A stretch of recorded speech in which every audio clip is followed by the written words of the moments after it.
Olá, tudo bem? Meu nome é Romero Marinho, eu sou membro do Ministério Público do Estado do Rio Grande do Norte, trabalho aqui na comarca de Mossoró, trabalho com execuções penais, mas dediquei meus 25 anos do Ministério Público ao direito penal. E sou professor da UERN, que é a Universidade do Estado do Rio Grande do Norte, cadeiras principalmente voltadas para o direito penal. Então, eu leciono crime em espécie, teoria geral do direito penal, já lecionei processo penal, prática penal, então realmente penal é a minha praia. Espero de facilitar os conhecimentos que aqui nós vamos passar para você, estudante de direito, principalmente da UERJ, mas as pessoas que estão aí se preparando para concurso, seja quem for, achar que esses conhecimentos, essa aula aqui é válida de alguma maneira, pode ficar à vontade, tá bom? E compartilhar, se assim eu entender. E vamos ver agora sequestro e cárcere privado. Vamos lá. Vamos começar lendo o tipo penal. Artigo 148. Privar alguém de sua liberdade mediante sequestro ou cárcere privado, reclusão de 1 a 3 anos. E a gente sabe que lá na nossa Constituição, o artigo 5º, inciso 16, 15, desculpe, diz que é o seguinte: é livre a locomoção no território nacional, em tempo de paz, podendo qualquer pessoa, nos termos da lei, nele, entrar, permanecer e dele sair com os seus bens. Então, o Brasil, ele vive em plena liberdade de locomoção. Nós podemos ir de só essa liberdade, mas as outras liberdades. E o cárcere privado, ele vem exatamente pegar, tolher, capturar esse bem e restringir da pessoa de maneira total. Vamos continuar aqui. Então, o sequestro ele vai se ter também em privar alguém da liberdade, pode ser na modalidade detenção, retenção. Então, a pessoa é levada para ficar presa, ou a pessoa já estava no local e reteve a pessoa, não deixou a pessoa sair, certo? Já a pessoa não deixou a pessoa sair. Então, como é que eu posso fazer isso? Através de emprego de substâncias entorpecentes, fraude, ameaça, não conceder autorização para liberação de enfermos, altas hospitalares, principalmente em hospitais psiquiátricos, que a pessoa já se sente sã, mas de alguma maneira está retendo a pessoa. A, a detenção, a conduta típica tem que acontecer através da detenção ou retenção irregular, qualquer meio executório.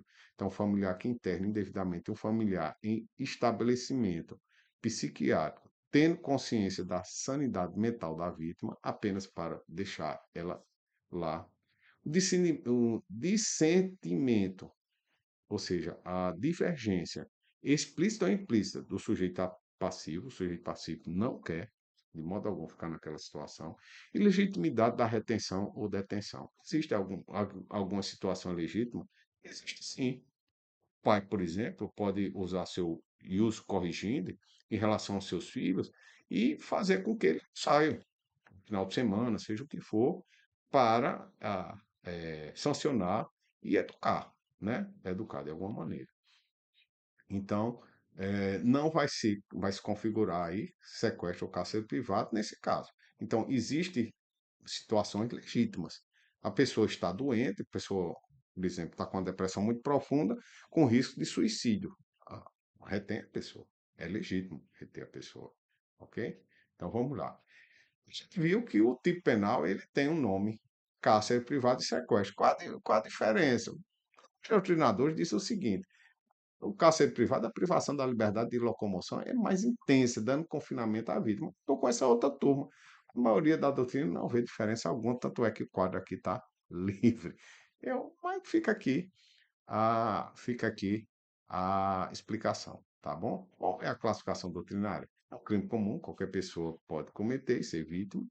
É doloso, é, é dependendo do elemento subjetivo específico, pode levar à adequação de outro tipo, a gente vai ver aqui, porque ele é subsidiário, ele é comissivo ou omissivo impróprio, é permanente, porque ele vai se repetir no tempo, ou como diz as melhores doutrinas, ele vai se protrair no tempo, Ele é material, vai ter uma modificação no mundo fenomênico, ele pode acontecer de qualquer forma, a gente já viu, pode ser detenção, retenção, drogando a pessoa, enfim, a pessoa pode ficar, pode fazer de qualquer maneira o agente ativo, é monossubjetivo, pode ser cometido por uma única pessoa, plurissubsistente, ele se desenrola no intercrime através de várias condutas, e ele é subsidiário. Eu tive a curiosidade de ver que vai integrar outros tipos. Quais? Eu trouxe aqui para vocês, olha.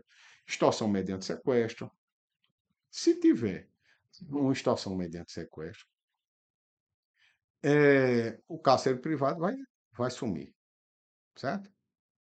Sequestro relâmpago, no caso de constrangimento ilegal, roubo majorado pela restrição da liberdade, redução à condição análoga de escravo, crime de tortura majorado pelo sequestro. Então, se ele estiver dentro dessa área elementar com esses outros elementares extras, pelo princípio da especialidade, ele vai ser adequado tipicamente nesse outro tipo penal. O sujeito a ter, como eu já adiantei, pode ser qualquer pessoa, e o sujeito passivo, diga-se, também pode ser qualquer pessoa ser.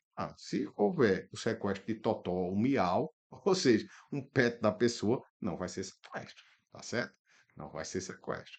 Tá certo? Sequestro ele existe ser humano. Estão incluídos quem necessita de auxílio de terceiro para se deslocar.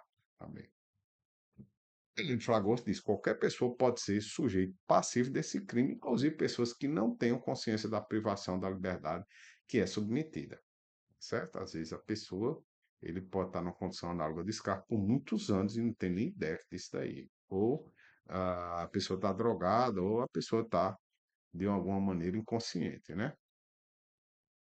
Como um louco, recém-nascido, bêbado, a pessoa sem sentido, é que, não obstante não ter a vítima capacidade natural de querer e de exercer sua liberdade, sua retenção tira-lhe a possibilidade de ser auxiliada, restringindo ou eliminando a liberdade corporal.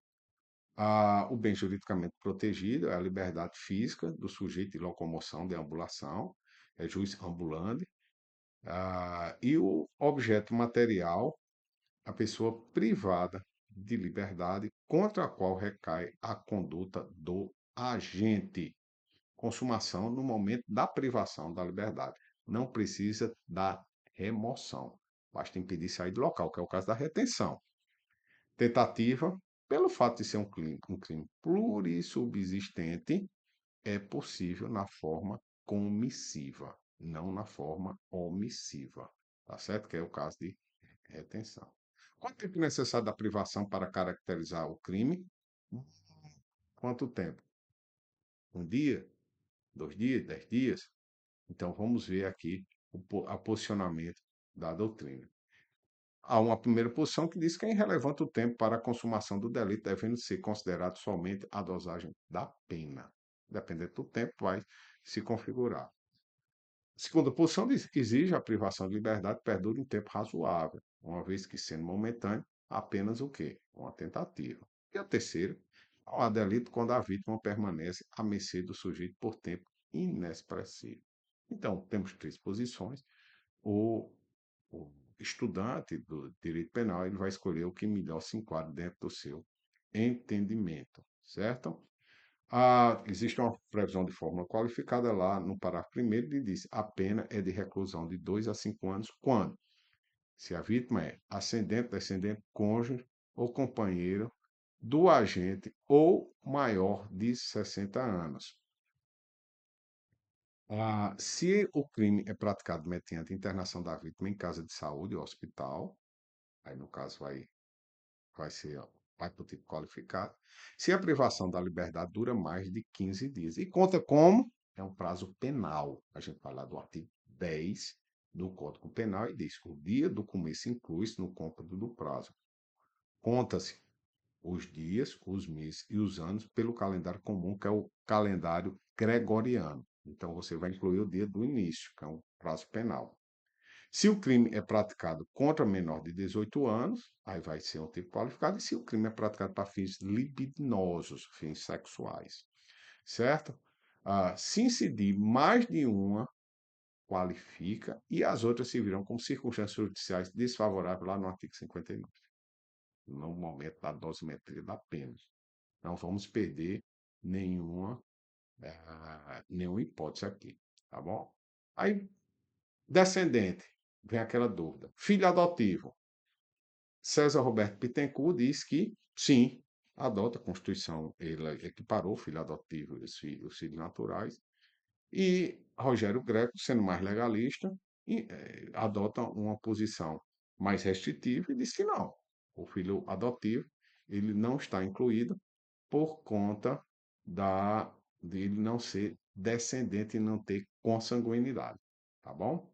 São duas figuras doutrinárias de peso cenário no cenário penal brasileiro e cabe aí cada um se posicionar de acordo com melhor o seu entendimento. Existe uma diferençazinha que é muito importante a gente fazer. Existe o sequestro qualificado pela menor idade, como a gente acabou de ler, se o crime é praticado contra menor de 18 anos. Mas existe um crime funcional, lá no artigo 230 do ECA, Estatuto da Criança e do Adolescente, que fala que privar a criança ou adolescente de sua liberdade, procedendo à sua apreensão. E o adolescente, ele não é preso, ele é apreendido. Sem estar em flagrante ou auto infracional, ou inexistindo ordem escrita ou fundamentada da autoridade judiciária competente. Então, pressupõe a apreensão irregular de criança e de adolescente por autoridade pública. Nesse caso, primeiro, não existe a figura da autoridade pública. Aqui, pelo princípio da especialidade, se houver uma situação dessa, vai incidir o artigo 230 do ECA. Vamos lá? Outra forma qualificada pelo resultado. Vamos ler o parágrafo 2º do artigo 148. Se resulta a vítima em razão de maus tratos ou da natureza da detenção, certo? Maus tratos vai ser o quê? Ação ou omissão que cause ou pode causar dano ao corpo ou à saúde da vítima ou vexá-la moralmente, expô-la de maneira ou de natureza de detenção, são condições objetivas, grave sofrimento físico ou moral, por exemplo, privação de alimento, manutenção em local com precárias condições de higiene, reclusão de 2 a 8 anos. Já ficou extremamente salgada aí a pena, ok? E se houver consentimento? Pessoa presa, pessoa detida, ela retida, a pessoa. Olha, eu quero ficar aqui mesmo. O que a pessoa está dizendo aqui, se for argumento você, a pessoa não tiver em cima de uma grande pressão psicológica, enfim, a gente vai entender que vai ser uma causa supralegal de exclusão da liberdade. Então, a liberdade, de licitude, desculpa. A liberdade é um bem de natureza disponível.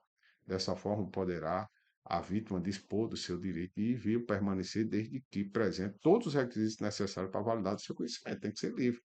Como, por exemplo, fala as mais línguas que o marido, ao se casar, ele vai ter que fazer essa abertura dessa liberdade e verificar. E é bom que faça. Tem que estar sempre acompanhado da sua esposa, né? Então, a privação tem que durar enquanto houver o consentimento. Por algum motivo, a, o consentimento não mais for válido, então vai acontecer o crime.